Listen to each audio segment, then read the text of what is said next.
In this video, I'm going to share with you the 6 stages of the spiritual awakening process. Stage number 1, dissatisfaction, emptiness. Something within you has changed and you don't even know it. All you do know is what used to do it for you, give you joy and satisfaction and comfort, no longer does. And no matter how you arrange the puzzle pieces in your life, you're left with this feeling that there's something missing. This undeniable haunting feeling that there's something missing, and you just feel it internally, this void, this emptiness. And like for me, as an example, when I was first married, years ago, I've been married for 15 years, my wife's father bought us this beautiful house. And I was young. My wife's father is a wealthy man, and we had this beautiful house. I was doing what I love for a living. I was a personal trainer. I was newly married, a daughter on the way. What more could a guy ask for? And I would find myself sometimes sitting in this living room with these tall ceilings, looking up at them, wondering to myself, like, is this it? Why am I not happier? Why am I not more fulfilled? This is like pretty much what everybody wants in life. And here I find myself with this undeniable emptiness. Am I just a spoiled brat? Am I ungrateful? Like, what is going on? I appreciate everything that's been given to me, but I can't shake this empty feeling. Now, luckily, this emptiness, it sort of is paired with a desire. It's like we almost need this evolutionary urge to seek the deeper aspects of our human existence. And I believe it is this yearning that starts to kind of attract to us the things that will soon come in these later stages. I will quickly say about this point number 1, sometimes this precursor, this catalyst to a real awakening can often come in the form of an illness, or I don't want to put it out there in a too dark a way, but like a tragedy, something really challenging in their life. For me, I was a drug addict that catalyzed an awakening for me as well. And there might just be something that you need in your life to kind of shake you awake, to really wake you up to the fact that the direction you're heading down it's not really your direction. It's not really authentic to you, and it's not going to ultimately bring you joy and happiness. So we sometimes attract into our life something to really, again, shake us loose of maybe the momentum we're going on in our life that's not authentic to us. But regardless, like with diamonds, there needs to be a little bit of pressure, whether it's internal, as I mentioned, and you're just depressed and not happy and feeling empty, or something happens in your life. Either way, the end result is a spiritual awakening. It is a shift in consciousness, which is number 2, an awakening, a shift in consciousness. This is a very individual experience, but there will be some discernible experience you have where you realize that there's more than meets the eye when it comes to life and reality and what is real, what is true. And you all of a sudden, you start to see things differently in a very real, undeniable way. And for a lot of people, not always, but for a lot of people, there is some type of experience, some type of almost like a mystical type of experience. And I use that word kind of loosely, but something that causes you to really start to question your beliefs about what's possible and what's not possible. For me, I was at a rock concert with my wife, Patty. We were seeing A Perfect Circle, the badass rock and roll band. And I felt kind of weird that whole day. I remember even at one point we were standing in line before the concert started, and I felt so empathic before I even knew what that word meant. I felt it was very chaotic because we were in this very crowded building, and there's multiple lines to get drinks and so forth, and we were in this long line kind of packed in with a lot of people, and I would have normally not thought much of it. I would have been excited to see the show, but I felt so I was like, why do I feel everyone's feelings? I remember there was a guy in front of me who I could just feel. He was like a bad guy almost. He had bad intentions. I had this feeling like he's about to do something really evil or something. And I was questioning, should I get up and leave? Should we run? Am I going crazy? What the hell's going on with me? We didn't go anywhere and nothing happened with that individual. But anyway, I was feeling kind of off all day. Finally, the show started, and one of the first songs that came on, it caused what I can best describe as like a heart chakra opening. It was like they started playing this music, and all of a sudden I felt physically in my chest this like almost like a door opening within my heart space, and the flooding of love energy just gushing out of my chest. And I felt unity. I felt peace. I felt divinity. And I was sitting here at a freaking rock concert. I didn't understand what the hell was happening. I thought this is happening to everybody. There's something with the music that they're playing with the crowd, because this is insane what's happening. And I thought everybody was going through it. My wife actually ironically went through the exact same thing as well, but we soon came to find that this is not like a collective happening. This is just something that happened to us. And it wasn't even so much that happened, because it was a very bizarre, it's hard to really do justice to the story. It doesn't sound like a big deal, but just that feeling of love was so intense and so pure and so raw and just so unexpected that it really shook my wife and I up. And I remember like going off for like the whole next week feeling like I felt like I was enlightened. I felt like just so connected to everything, so at one with the universe, as people say. But it was a real feeling. It was a real experience. And during that time is when I was introduced to synchronicity, something a lot of you might know, where you start to see repetitive numbers and you think of somebody and then they call you on the phone or text you. These weird little ironies started to happen over and over and over and over again, just blowing my mind even more than it was already blown, making me realize there is more to life than meets the eye. There really is something beyond what I was taught to believe. And there is just this feeling of just this elevated consciousness that eventually wore off. They call it the pink cloud. But the point is, that was mine. I wouldn't go looking for this, but you may have had your own version of this. Maybe you had a dream that shook you up, or who knows, it could extend, far and wide in terms of how this can play out. But there is some experience that's perfect for you, enough to kind of make you aware that you've now begun a spiritual awakening. Number 3, exploration. Once you become hip to the fact there is like this divine reality that you are connected to, that you are sort of like have been created from, and you realize the dig is up, you know what's going on, you kind of have this awareness that there is a spiritual type of transformation that you're going through. At that point, all you want to do is learn more.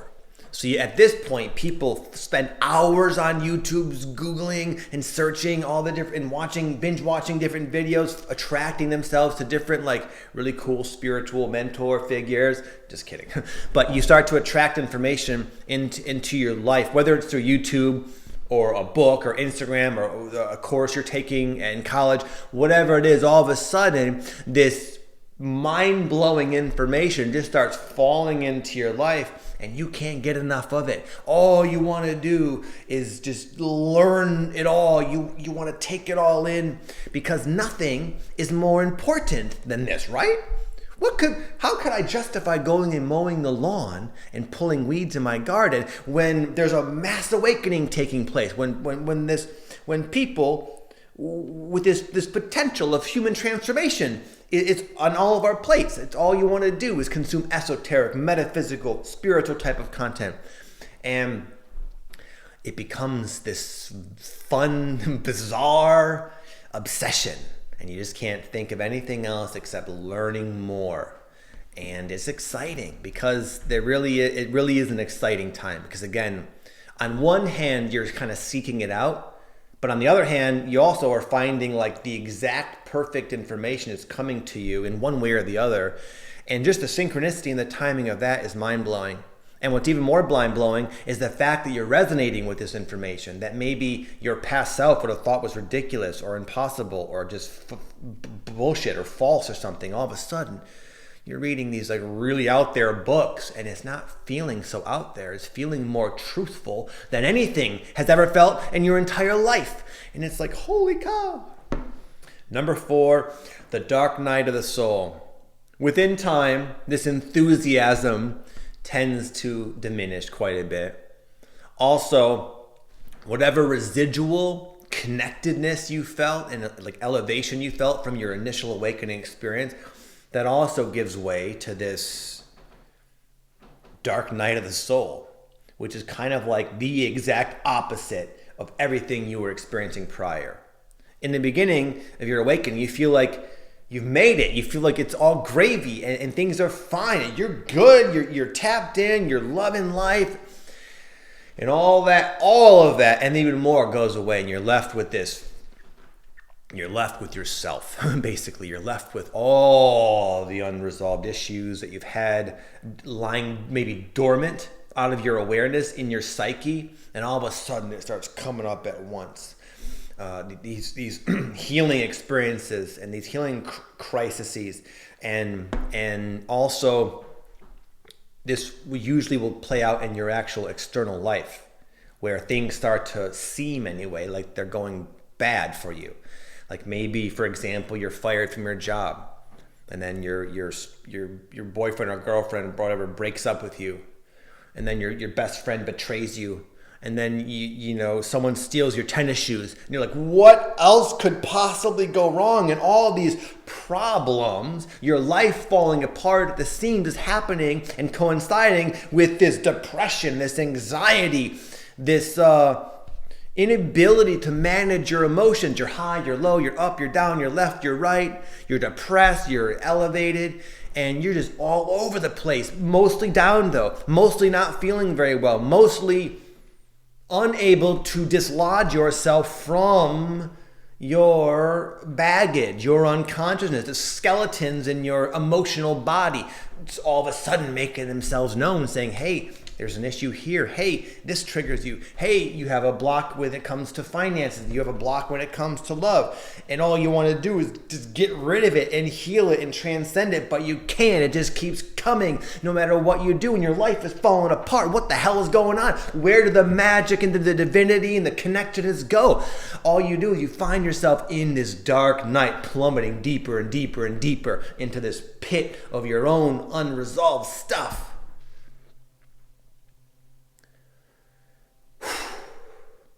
No fun. And this can last a while. The other part was kind of short-lived for most people. This can last for years sometimes of just healing after healing after healing. Life change after life change after life change. Everything that is not you comes to light and falls out of your life. And for most people, it's a lot. It's a lot. Most people have designed their entire life from this unconscious illusion of who they thought they were. And now that the true self is starting to come up, starting to emerge, it's like pushing out everything that no longer resonates, which could be pretty much every conceivable aspect of your former life being purged out of your system in a overwhelming and chaotic manner. And usually this is the point where people go back to YouTube and say, what the hell is going on with me? God help me. You know, what is this? It's just a spiritual awakening. It's not just a spiritual awakening. It's the blessing of a spiritual awakening. And you probably know this intuitively. There's a part of you, even though you might feel like you're disconnected from like your intuition, the way you were maybe previously, there's still this deeper part of you that knows that all of this is happening for a good reason. It's all happening and it's all good for you. It sounds bizarre, but you just have this knowing that this is all good for me. This is all what I need. And the things that are coming up are the things you don't want anymore. The trauma, the fear, the unexpressed emotions. You don't want those stuck in your body. They're coming up to be released.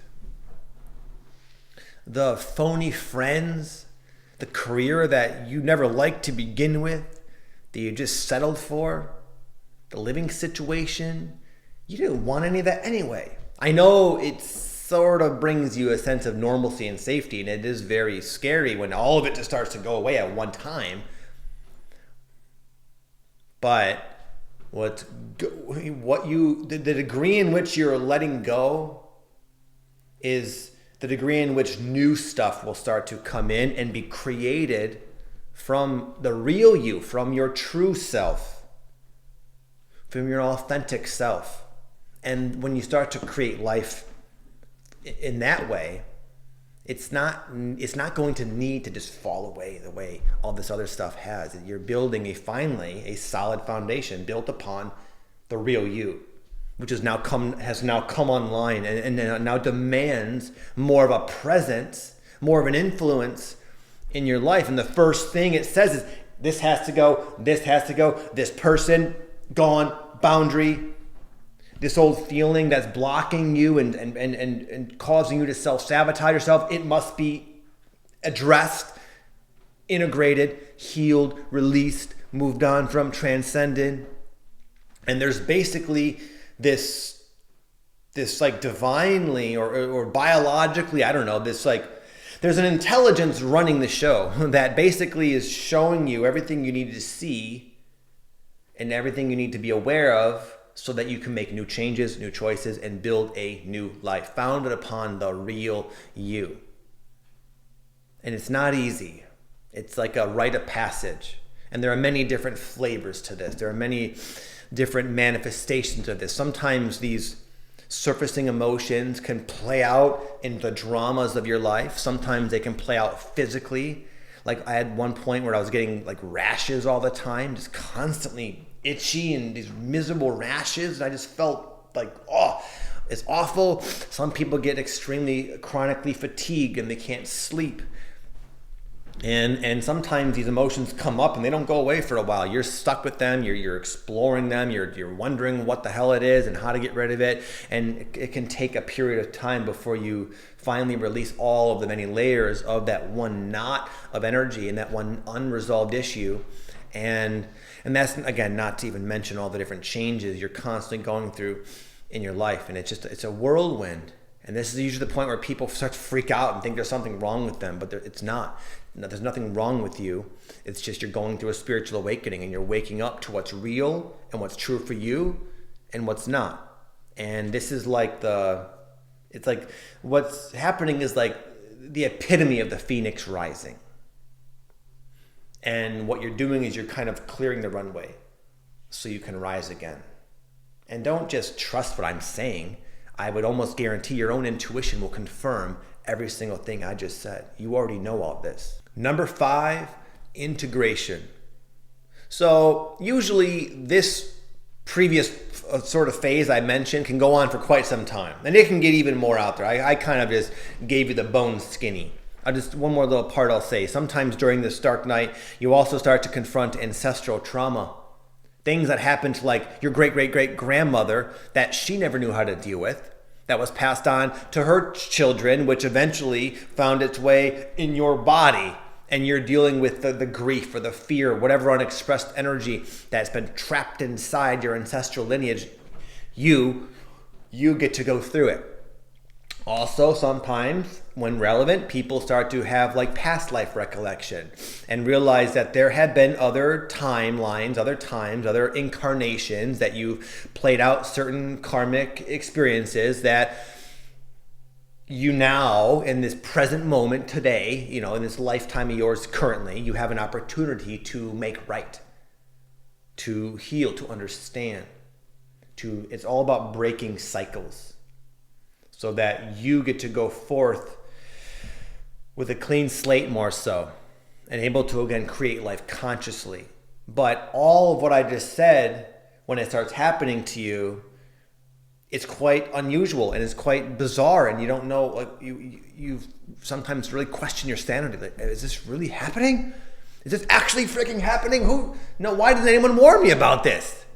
You look around, no one else seems to be going through it, but here you are. It's more real than real. It is real. But anyway, the point is, this can kind of last a while, but there does come a point where even though this process of healing and integration and transformation is still going on, you start to realize that you got to get back into the real world. A lot of times you need to go make some money.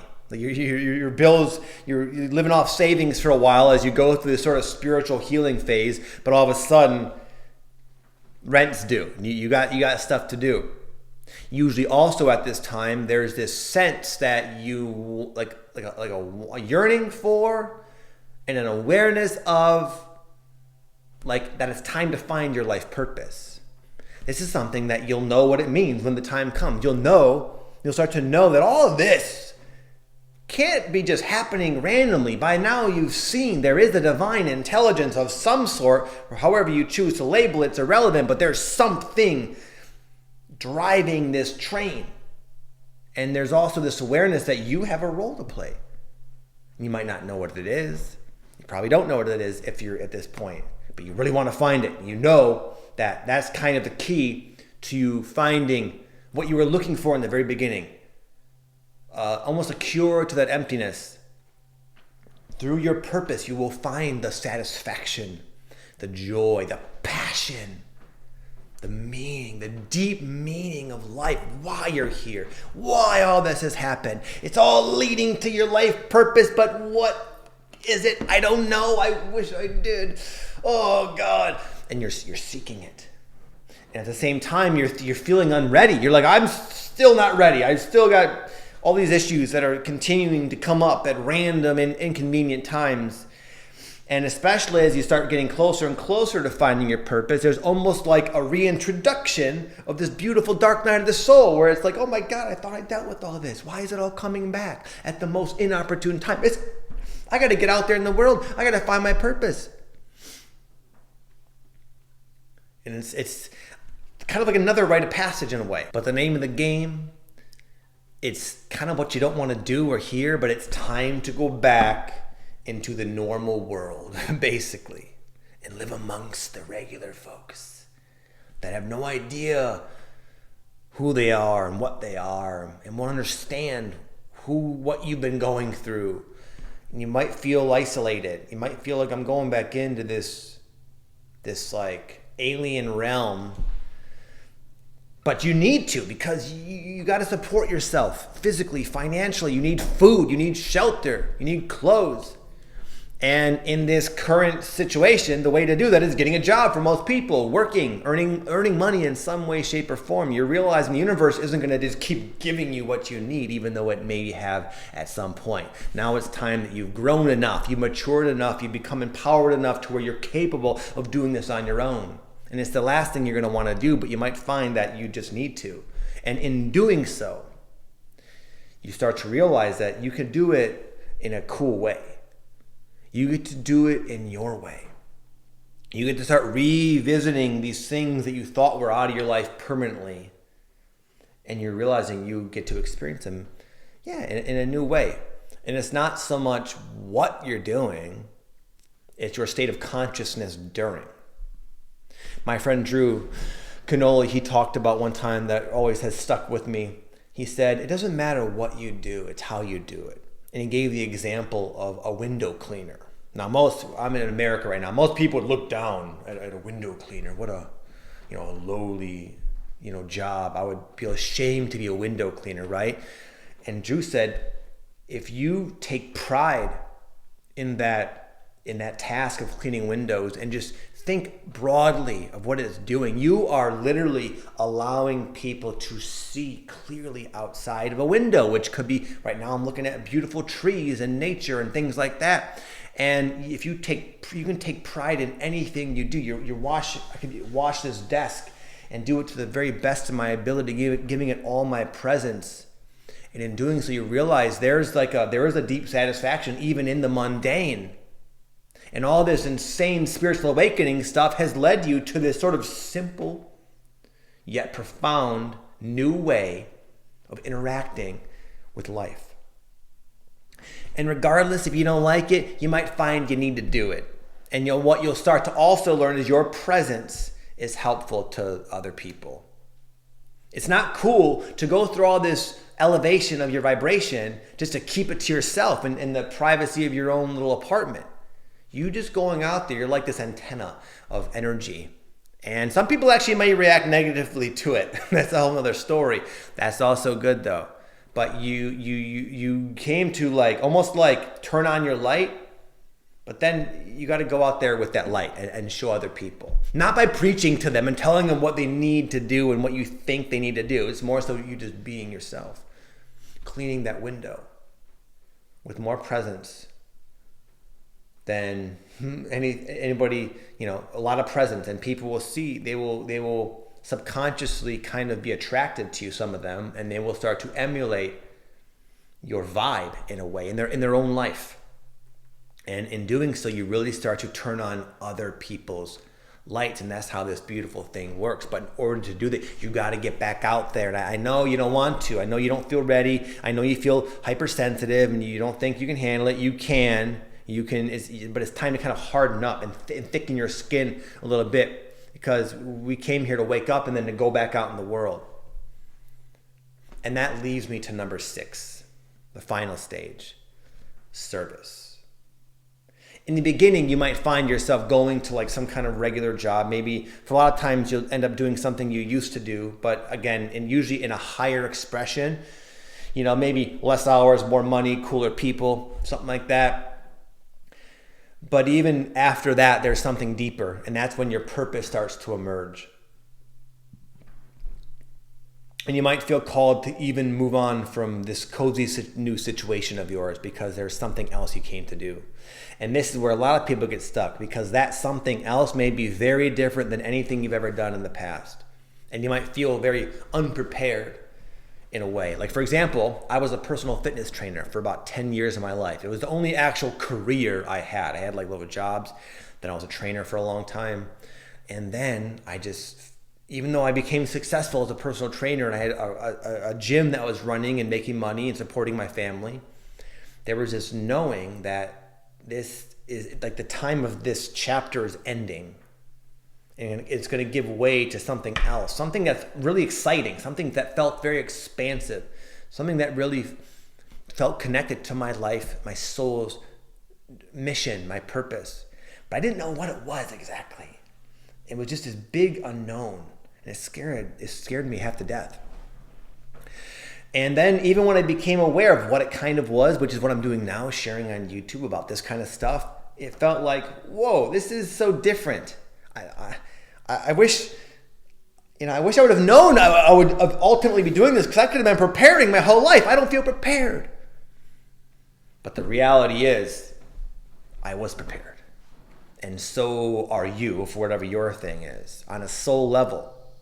Because when you start to really live your purpose, you don't have to rely on your very limited amount of earthly credentials and experience. There's a deeper part of you that kind of takes over when you're doing your thing. And it seems like it's something your soul has done a lot.